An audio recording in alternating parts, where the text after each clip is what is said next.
أعوذ بالله من الشيطان الرجيم. بسم الله الرحمن الرحيم.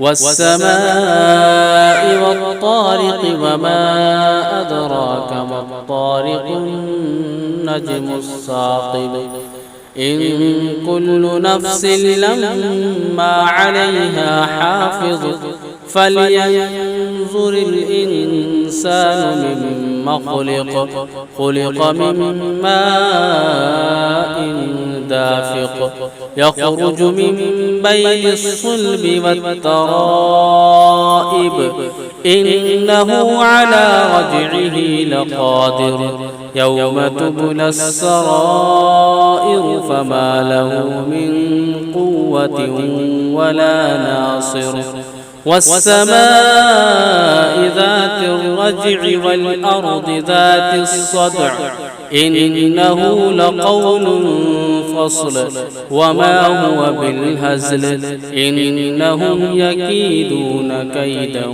وأكيد كيدا فمهل الكافرين أمهلهم رويدا. صدق الله العظيم.